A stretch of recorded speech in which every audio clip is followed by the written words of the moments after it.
പാക് അധിനിവേശ കശ്മീർ ഭാരതം തിരിച്ചു പിടിക്കുമോ? നേരത്തെ അതിൻ്റെ സാങ്കേതികമായിട്ടുള്ള തടസ്സം എന്താണെന്ന് ടി.പി. ശ്രീനിവാസൻ സാർ വ്യക്തമാക്കി കഴിഞ്ഞു. സിംല കരാർ അവിടെയുണ്ട്. അതുകൊണ്ട് തന്നെ ലോകരാഷ്ട്രങ്ങൾ ഇങ്ങനെയൊരു തീരുമാനം ഭാരതം എടുക്കുകയാണെങ്കിൽ എതിർക്കുമെന്ന കാര്യത്തിലും സംശയമില്ല. എന്താണ് പോംവഴി? എന്താണ് താങ്കളുടെ പ്രതീക്ഷ?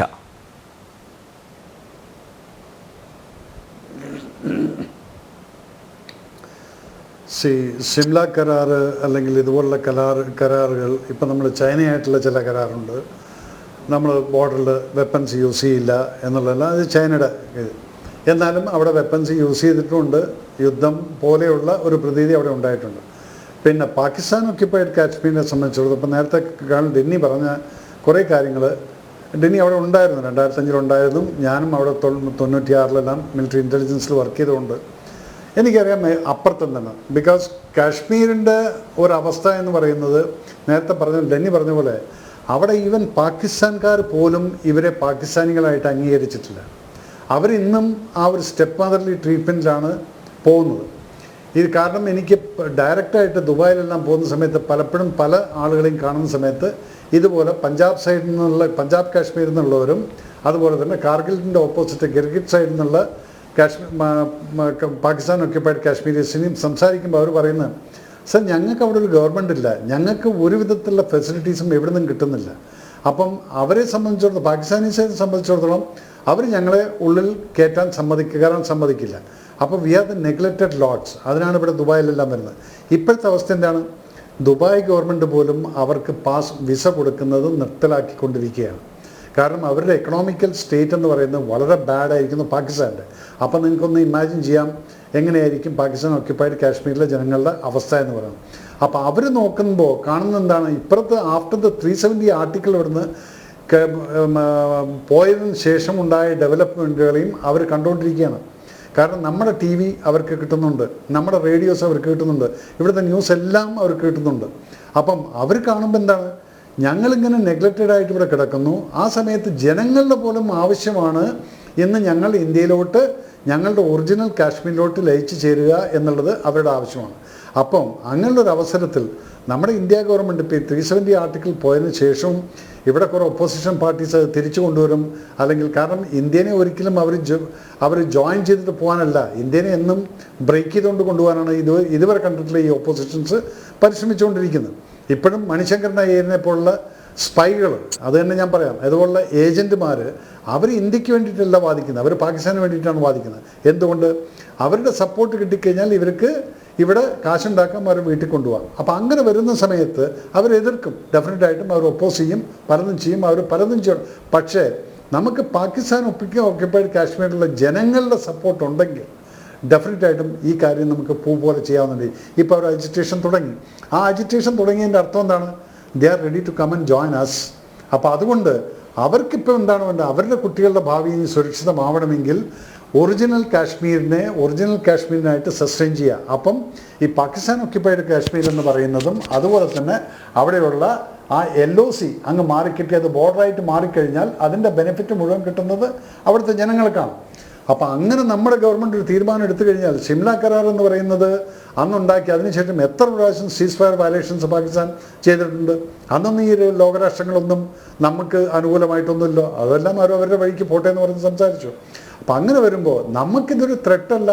നമ്മുടെ എങ്ങനെയാണ് ബംഗ്ലാദേശ് ലിബറേഷൻ വന്നത്? ബംഗ്ലാദേശിനെ പാകിസ്ഥാൻകാരെ നെഗ്ലക്റ്റ് ചെയ്ത സമയത്താണ് ബംഗ്ലാദേശികളെല്ലാം കൂടെ അഭയാർത്ഥികളായിട്ട് ഇന്ത്യയിലോട്ട് കയറി വന്നത്.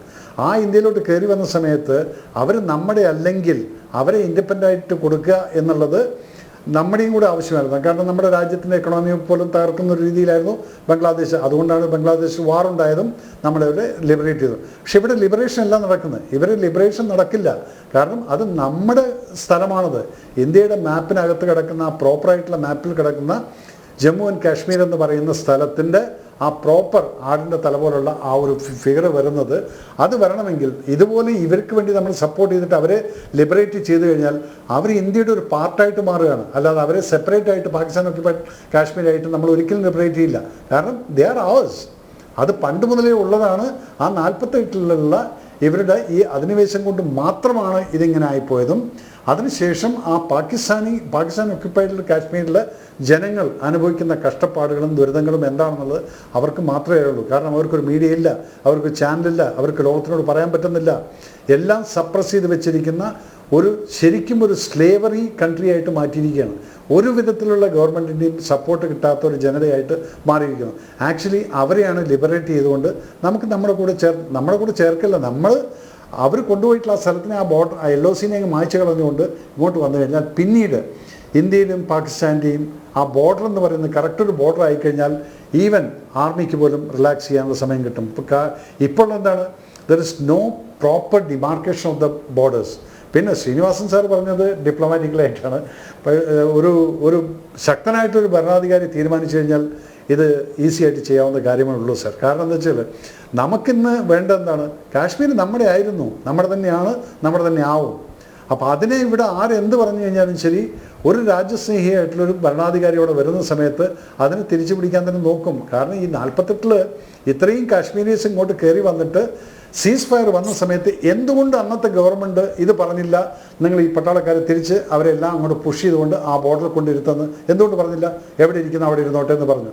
ഇത് തന്നെയായിരുന്നു ഇവരുടെ പോളിസീസ് ഇത്രയും കാലം. 70 കൊല്ലമായിട്ടുള്ള പോളിസീസ് എന്ന് പറയുന്നത്, ഒരു യുദ്ധം നടക്കുന്ന സമയത്ത് നമ്മൾ അങ്ങോട്ട് കയറി പിടിച്ചിട്ടുള്ള 71 ഉണ്ടായിട്ടുണ്ട് സാർ. 70 odd kilometers നമ്മൾ ഫിറോസ്പൂർ സെക്ടറിൽ നിന്ന് അവരിങ്ങോട്ട് വന്നപ്പോൾ നമ്മൾ രാജസ്ഥാൻ സെക്ടറിലൂടെ അപ്പുറത്തോട് കയറി ചംചം ആ സെക്ടറെല്ലാം കയറിയ സമയത്ത് സീസ് ഫയർ വന്നപ്പോൾ ഇതെല്ലാം തിരിച്ചു കൊടുത്തിട്ട് നമ്മൾ തിരിച്ചിവിടെ വന്നിരുന്നു. പക്ഷേ പാകിസ്ഥാനീസ് ഒരിക്കലും വന്ന സ്ഥലം തിരിച്ചു കൊടുത്തത്. അതാണ് 48 നടന്നിരിക്കുന്നത്.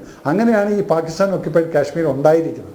അപ്പോൾ അതുകൊണ്ട് അന്ന് ചെയ്യാൻ പറ്റാത്തത് ഇന്ന് ചെയ്യാൻ ഒരു ഗവൺമെൻറ് മുൻകൈ എടുക്കുകയാണെങ്കിൽ ഡെഫിനറ്റ്ലി ഞാനൊരു പെട്രിയോട്ട് എന്നുള്ള രീതിയിൽ യെസ്, അതെൻ്റെ രാജ്യത്തിൻ്റെ ഒരു ഭാഗമാണ്. ഇന്നൊരു ഗവൺമെൻറ് അതിന് ശക്തമായിട്ടൊരു തീരുമാനം എടുക്കുന്നുണ്ടെങ്കിൽ പിന്നീട് ലോകരാഷ്ട്രങ്ങളെ നമ്മൾ ഫേസ് ചെയ്യാം. ഇന്നിപ്പം ഇസ്രായേലും പാലസ്തീനും തമ്മിൽ എത്ര ലോകരാഷ്ട്രങ്ങൾ ഇടപെട്ട് കഴിഞ്ഞാലും ഇസ്രായേൽ എടുത്തിരിക്കുന്ന തീരുമാനത്തിൽ നിന്ന് അവർ വ്യതിചലിക്കുന്നില്ല. കാരണം എന്ത് പ്രശ്നം എന്തായാലും ശരി, ഞങ്ങളാണിത് അനുഭവിച്ചത്, അപ്പോൾ അതിനുള്ള ഉത്തരം ഞങ്ങൾ കൊടുക്കും എന്നുള്ളത് ഇസ്രായേൽ പറയുന്നത്, അല്ലാതെ വേറെ ആരും സംഭവിക്കും. അതുപോലെ തന്നെയാണ് സർ ഇവിടെ വരുന്നത്. കാശ്മീർ എന്നുള്ളത് അത് നമ്മുടെ ആളുകളാണ്, നമ്മുടെ ജനങ്ങളാണ് അവിടെ പോയി കഷ്ടപ്പെടുന്നത്. അപ്പോൾ അവരെ കൂടെ നമ്മുടെ കൂടെ ചേർത്ത് കഴിഞ്ഞാൽ നമുക്ക് അഭിമാനത്തോട് പറയാം ഇനി ഇന്ത്യയുടെ മാപ്പ് പ്രോപ്പറായിട്ട് വരയ്ക്കുക എന്നുള്ളത്. ഇപ്പം അതിൻ്റെ ഇടയിൽ കൂടെയുള്ള ആ LOC എന്നുള്ളത് മാറ്റി കളയാൻ സാധിക്കും.